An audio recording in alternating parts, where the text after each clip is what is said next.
கர்த்தருடைய பரிசுத்தமான நாம மகிமைப்படுவதாக. ஆசீர்வாதமான ஒரு நல்ல காலவெளியிலையும் பாளையங்கோட்டை இந்திய தேவ சபையிலிருந்து காலை மன்னாவை உங்களுக்கு வழங்குவதில் மிகுந்த சந்தோஷம். கிருபையாய் கர்த்தர் தந்த இந்த நாளுக்காக கர்த்தரை துதிப்போம். இந்த நாள் அக்டோபர் மாதம் 6ஆம் தேதி திங்கட்கிழமை காலவேளை. இந்த நாளுக்கான தியான பகுதி 1 சாமுவேல் 19ஆம் அதிகாரம்.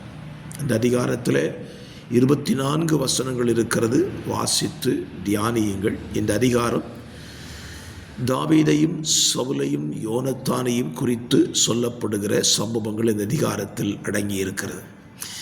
இந்த காலை தியானத்திற்காக 5ஆம் 4ஆம் வசனத்தை நீங்கள் வாசித்தீர்களானால், யோனத்தான் தாவீதுக்காக தன் தகப்பனிடத்தில் பரிந்து பேசுகிறதை நீங்கள் வாசிக்க முடியும்.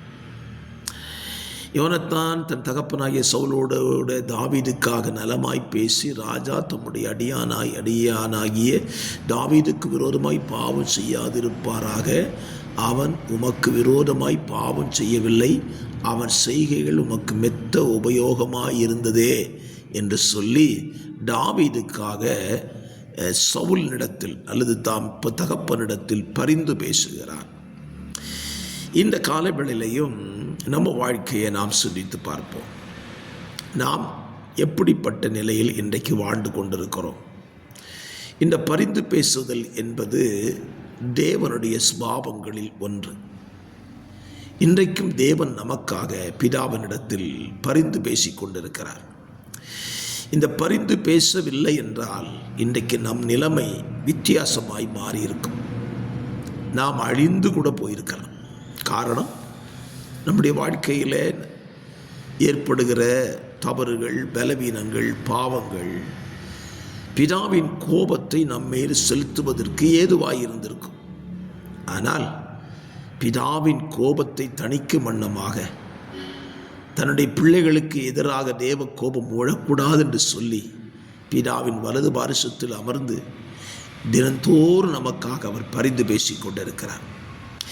அப்படிப்பட்ட ஒரு தேவனை ஆராதிக்கிற நாம் மற்றவர்களுக்காகவும் நாம் பரிந்து பேச வேண்டும். மற்றவர்களுடைய வாழ்க்கையில் ஏற்படுகிற பிரச்சனைகளை பெரிதாக்குகிறவர்களாய் அல்லாமல் அதை குறைய பண்ணுகிறவர்களாக நம்முடைய வாழ்க்கை மாறுமானால் அது எத்தனை நன்மையாயிருக்கும். கவனிங்களே, சவுலின் மகன் யோனத்தான்.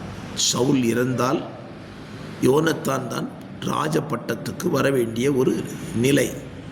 ஆகிலும் தாவீது ராஜாவாய் வருவதை யோனத்தான் அதிகமாய் விரும்பினான். அதற்காகவே தன் தகப்பனின் கைக்கு அவனை தப்புவிப்பதற்கு யோனத்தான் அதிக பிரயாசம் எடுத்துக்கொண்டான். என்ன மனநிலை பாருங்கள்! தான் அடைய வேண்டிய பகுதிக்கு இன்னொருவன் போட்டியிடுகிறான் என்று சொன்னால் அவனை அழிப்பதற்கு வகை தேடுவதே ஜனங்கள் நிறைந்த ஒரு தேசம். உதாரணமாய், இயேசு கிறிஸ்து ராஜாவாய் யூதருக்கு பிறந்திருக்கிறார் என்ற செய்தி கேள்விப்பட்ட உடனே ஏரோது நினைத்த ஒரு திட்டம் என்ன? அப்படிப்பட்ட ஒரு குழந்தையை வளரவிடக்கூடாது, அழித்துவிட வேண்டும் என்று சொல்லிதானே கட்டளை பிறப்பித்து 2 வயதுக்குட்பட்ட எல்லா ஆண் பிள்ளைகளையும் கொலை செய்தான். அப்படியானால் அவனுக்கு ஒரு பயம் இருந்ததே, தன் ஸ்தானத்துக்கு போட்டியாக ஒருவர் வருகிறார் என்று. யோனத்தான் அப்படி பயப்படவில்லை. அவனுடைய மனம் என்ன? தாவீது ராஜாவாகி வரட்டும், நான் அவனுக்கு 2ஆவதாய் இருந்து தேவ ஜனத்தை நடத்துவேன் என்று சொல்லி தனக்குள்ளே அவன் நினைத்து கொண்டதினால்தான் தகப்பனிடத்தில் பரிந்து பேசுகிறான். ஆம், கர்த்தருடைய பிள்ளைகளே, இன்றைக்கும் நீங்கள் மற்றவர்களுக்காக பரிந்து பேசுங்கள். மனிதர்களிடத்திலும் பேசுங்கள், தேவனிடத்தில் பேசுங்கள். அது தேவனுக்கு பிரியமானது. அப்படி செய்வீர்களானால் நிச்சயமாய் உங்கள் வாழ்க்கையும் சந்தோஷமாக இருக்கும், நீங்களும் ஆசீர்வாதமாக இருப்பீர்கள். பரிசுத்த பிதாவே, இந்த காலவெளியில் யோனத்தானைப் போல பரிந்து பேசுகிற நல்ல ஒரு சுபாவத்தை எங்களுக்கு, வசனத்தை கேட்கிற உடைய பிள்ளைகளுக்கு கொடுத்து நீர் நடத்துவீராக. இயேசுவின் நாமத்தில் ஜெபிக்கிறேன் நல்ல பிதாவே. ஆமேன், ஆமேன், ஆமேன்.